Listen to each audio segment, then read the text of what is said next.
नमस्कार, मैं जितेंद्र नारायण सिंह हूं। आज मैं दुखी मन से पूरी सनातन दुनिया के सामने अपने दुख को साझा करना चाहता हूं, क्योंकि मैं इस वक्त बहुत मजबूर हूं। इस्लामिक साजिश और इस्लामिक कट्टरता के जाल में मैं कलयुग के अभिमन्यु की तरह फंस चुका। आज से 1.5 साल पहले मैं वसीम रिजवी हुआ करता था।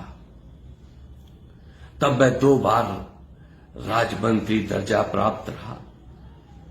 मैं शिया सेंट्रल वक्फ बोर्ड का 4 बार निर्वाचित अध्यक्ष रहा। मेरा धार्मिक जीवन अयोध्या राम जन्मभूमि से शुरू हुआ। जिस वक्त सुप्रीम कोर्ट में राम जन्मभूमि पर भगवान श्री राम का मंदिर बनने का मुकदमा चल रहा था, तो मैं उसमें एक पक्षकार था। मैंने भगवान श्री राम को सपने में देखा। मैं मुसलमानों के कट्टर रवैये से परेशान था। मैंने सुप्रीम कोर्ट में भगवान श्री राम के मंदिर के पक्ष में हलफनामा दिया। मुसलमान मुझसे नाराज हो गया। मैंने उनकी विचारधाराओं से संघर्ष करते हुए सुप्रीम कोर्ट में 26 आयतों के खिलाफ मुकदमा दाखिल किया, क्योंकि ये वो 26 कुरान की आयतें हैं जो गैर मुसलमानों को काफिर कहती हैं, सनातन धर्म वालों को काफिर कहती हैं, उनके जीने के अधिकारों को छीनती हैं, उन पर जुल्म ज्यादती करने की शिक्षा देती हैं। तब तो मुसलमान मेरा और ज्यादा दुश्मन हो गया। मेरे सर की कीमत लगने लगी, क्योंकि इस्लाम में जो कुरान मोहम्मद और कुरान की विचारधारा को नकारे उसकी सजा मौत होती है। दाऊद इब्राहिम जैसे आतंकी व्यक्ति के गुर्गे मुझे मारने आए, मेरी हत्या करने आए, जिन्हें दिल्ली में क्राइम ब्रांच ने पकड़ा। कश्मीरी आतंकवादी मेरी जान के दुश्मन हैं। पाकिस्तान की आतंकी संगठनें हमको धमकियां देती हैं, मेरी जान की दुश्मन है। इस्लाम धर्म के मानने वालों के लिए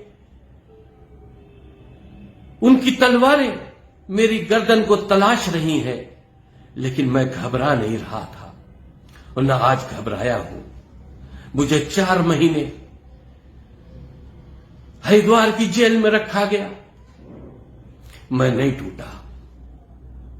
मैं जितेंद्र नारायण सिंह बनकर हरिद्वार जेल में गया था और जितेंद्र नारायण सिंह बनकर हरिद्वार जेल से वापस आया। मैं चाहता था कि सनातन धर्म में वापस आकर घर वापसी करके सनातन धर्म के लिए जो मानसिकताएं दुश्मन हैं, जो हमारे देवी देवताओं का अपमान करती हैं, उनकी विचारधाराओं से हम संघर्ष करेंगे एक योद्धा बन के। लेकिन आज हम बहुत मजबूर हो गए, क्योंकि पिछले 1.5 सालों से जब से हम सनातन धर्म में आए हैं, मेरे खिलाफ फर्जी मुकदमों की एक बाढ़ आ गई है। बेहिसाब फर्जी मुकदमे दाखिल किए जा रहे हैं। मुस्लिम मुल्ला कर रहे हैं, आतंकी संगठनें कर रही, इस्लाम के मानने वाले लोग कर रहे हैं। लेकिन मैं घबरा नहीं रहा, क्योंकि मेरा जीवन एक संघर्ष है और सनातन धर्म के लिए मैं अपने जीवन को दे चुका हूं। लेकिन एक बहुत गंदा मुकदमा लखनऊ के मुल्ला कल्बे जवाद ने साजिश कर मेरे खिलाफ उन दिनों लिखवाया था, जब हम कुरान के सिलसिले में, कुरान की विचारधाराओं के मामले में संघर्ष कर रहे थे। मेरा एक ड्राइवर था जो कई सालों से मेरे क्या नौकरी करता था, मुसलमान था, लेकिन उस वक्त मैं ये जानता नहीं था कि गरीब मुसलमानों की अंतरात्मा होती नहीं है, वो चंद टुकड़ों पर भी किसी के लिए भी बिक जाती है। उस सलमान नामक ड्राइवर को मुल्ला कल्बे जवाद ने पैसों की लालच देकर तोड़ा। मेरी गोपनीय रिपोर्टें उससे ली जाती थी, हम कहां जा रहे हैं, किससे मिल रहे हैं, क्या कर रहे हैं, पूरी मेरी सारी गोपनीय रिपोर्टें मुल्लाओं के व्यक्तियों द्वारा मुल्लाओं तक पहुंचाई जाती थी। मुझे जब इस साजिश का खुलासा हुआ तो मैंने उस ड्राइवर को नौकरी से निकाल दिया। वो ड्राइवर सीधा मुल्ला कल्बे जवाद, जो लखनऊ का एक आतंकी मुल्ला है, जो कश्मीरी आतंकियों को मदद पहुंचाता था, गैर कानूनी तरीके से मदरसे चलाता है, उसकी कट्टरपंथी विचारधारा, जो उसका कट्टरपंथी एम्पायर है, वो बचा रहे, इसलिए हर हुकूमत से समझौता करके हुकूमत के करीब रहने की कोशिश करता है ताकि वो बचा रहे। जब वो बचा रहेगा तो जिहाद सुरक्षित रहेगा। उस मुल्ला ने मेरे खिलाफ उस ड्राइवर की बीवी से एक मुकदमा लिखवाया जिसमें यह कहा गया कि मैं 6 महीने पहले उस औरत से, जो 4 बच्चों की अम्मा है, गस्सालन परिवार की है। इस्लाम में गस्सालन वो होते हैं जो मरने के बाद मुर्दों को नहलाते हैं। उस औरत के साथ मैंने बलात्कार किया था। ना कोई मेडिकल, ना कोई प्रूफ, मैं कभी उधर गए ही नहीं, लेकिन माननीय न्यायालय के आदेशों से मुकदमा लिख दिया गया।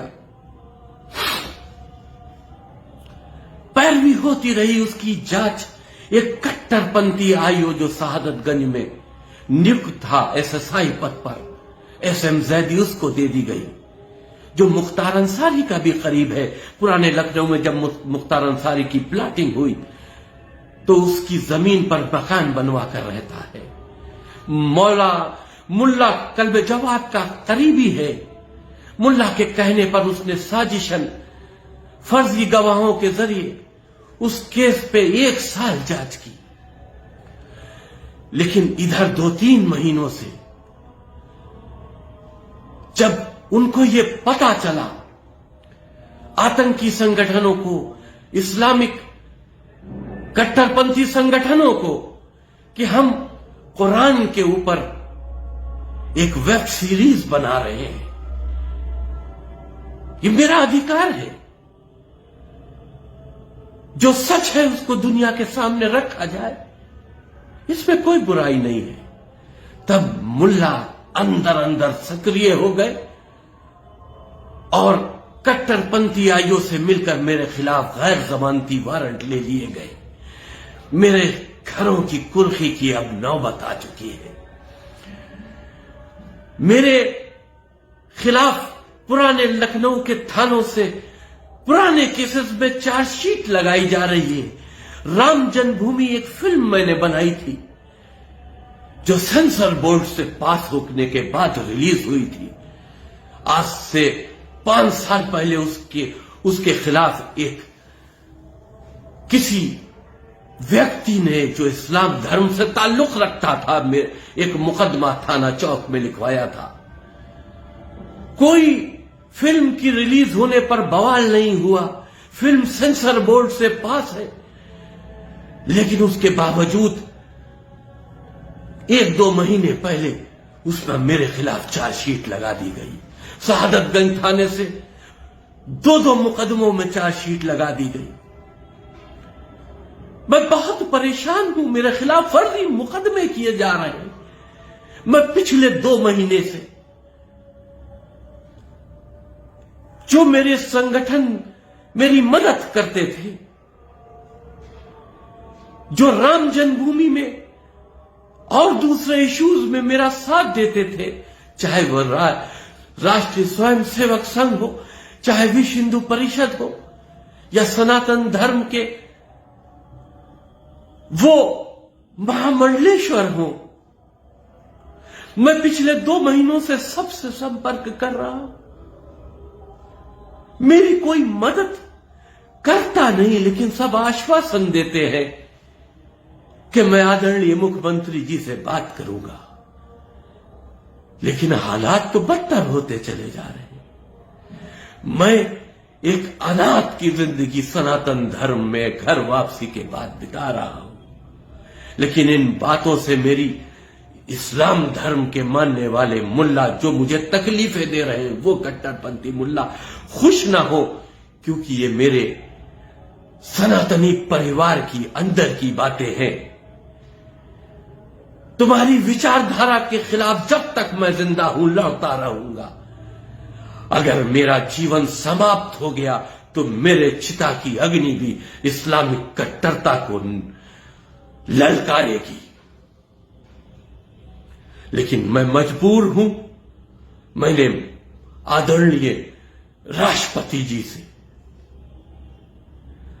अपनी जीवन को समाप्त करने की इच्छा, मृत्यु की अनुमति मांगी है। मैं पिछले 1.5 सालों से इन फर्जी मुकदमों से तंग आ गया हूं। इस बलात्कार के मुकदमे में जो आईओ मेरी जांच 1 साल से कर रहा था, अभी उसका ट्रांसफर जरूर हो गया, लेकिन उसके खिलाफ कोई कार्रवाई नहीं हुई। अब इस जांच को शहादतगंज इंस्पेक्टर देख रहे हैं, लेकिन मुझे निष्पक्ष जांच की इसलिए उम्मीद नहीं है क्योंकि पुराने लखनऊ को मैं बचपन से देख रहा हूं, हुकूमतें चाहे जिसकी हो, लेकिन इस पुराने लखनऊ के थानों के जो इंचार्ज होते हैं वो कट्टरपंथी जो यहां पर शिया सुन्नी मुल्ला हैं, उनके दबाव में काम करते हैं। उनके कहने से नाजायज काम भी करते हैं। ऊपर के अधिकारी जो इस जनपद लखनऊ के बड़े पुलिस अधिकारी हैं, उनको सही रिपोर्ट नहीं देते, जिसकी वजह से सही बात ऊपर तक पहुंच नहीं पाती, क्योंकि उनको लॉ एंड ऑर्डर कायम करना है इन थानों में। कुछ दिन की इन थानों में उनकी नौकरी है। वो मुल्लाओं से किसी तरह की कोई दुश्मनी नहीं लेना चाहते। मैंने हर संगठन से, हर जिससे भी मैंने मदद मांगी, उससे सिर्फ यही कहा कि मेरी जांच, उच्च स्तरीय जांच करा दो। इस जो फर्जी इल्जाम, जो कलंकित करने के लिए इल्जाम मेरे ऊपर लगाया गया है, इसकी जांच सीबीआई से करा दो, सीबीसीआईडी से करा दो, किसी स्वतंत्र जांच एजेंसी से करा दो। मुझे न्याय चाहिए है। मुझे चाहिए है कि दूध का दूध, पानी का पानी हो, मुल्लाओं की साजिश का खुलासा हो। जिस औरत ने मेरे ऊपर बलात्कार का इल्जाम लगाया, उसका पति जो मेरा ड्राइवर था, आज मुल्लाओं के पास ऐश कर रहा है। उसको इनाम के तौर पर वक्फ की जमीन दी गई, उस पर लाखों रुपए का मकान बना के दिया गया। आज वो नई पल्सर लेकर घूम रहा है। हर महीने उसको इनाम के तौर पर पैसे दिए जा रहे हैं और मेरे मुकदमे में पैरवी करने के लिए इनाम दिए जा रहे हैं। मैं मजबूर हो चुका हूं क्योंकि मैं डिप्रेशन की लास्ट स्टेज पे आ चुका हूं। मैं अब खुदकुशी करना चाहता हूं, अपने जीवन को समाप्त करना चाहता हूं। जो सीरियल मैंने बना रहा था, जब मुझे पता चला कि मेरे घर की कुर्सियां हो की नौबत आ गई है, तो मैंने उस सीरियल की शूटिंग भी रोक दी। अब मैं कुछ भी नहीं करना चाहता क्योंकि मैं बहुत परेशान हूं। वित्तीय हालात से टूट चुका हूं, क्योंकि जब मैंने घर वापसी की तो अपने परिवार को छोड़ा, समाज को छोड़ा, मुसलमानों के साथ में जो छोटे छोटे कारोबार थे उनको छोड़ा। मैं बहुत परेशानियों की तरफ अब आ चुका हूं। अब मैं जीना नहीं चाहता, सिर्फ इतना जरूर चाहता हूं कि मैं इस कलंकित इल्जाम, को लेकर मरूं नहीं। अगर मरूं तो मैं अपनी खुद हत्या करके मरूं कि दुनिया इस बात की गवाह रहे कि मैं इस कलंकित इल्जाम में जी नहीं सका। लेकिन मैंने अपने इज्जत के खातिर, सनातन धर्म बदनाम ना हो, क्योंकि मैं सनातन धर्म में मैं घर वापसी करके आया हूं, मैंने खुदकुशी कर ली। मैं अब भी हाथ जोड़कर निवेदन करता हूं सनातन धर्म के महामंडलेश्वरों से, सनातन धर्म की राष्ट्रवादी हिंदूवादी संगठनों से कि मुझको जो कट्टरपंथी मुसलमानों के मुल्ला साजिशन फंसा रहे हैं, इसमें मेरी मदद कीजिए, मेरा सपोर्ट कीजिए, मेरी बात आदरणीय मुख्यमंत्री योगी आदित्यनाथ जी तक पहुंचाइए, क्योंकि हम जानते हैं वो न्याय के देवता हैं, हर सनातन की आवाज सुनते हैं। मेरा दुख दर्द अगर उनको पहुंचा दिया जाएगा तो मुझे न्याय जरूर मिलेगा। मैं अनुरोध करता हूं राष्ट्रपति जी से, या तो मुझे न्याय दीजिए या मुझे अपने जीवन को समाप्त करने की अनुमति दीजिए। मैं बहुत परेशान हूं, मैं टूट चुका हूं, हो सके तो मेरी मदद कीजिए।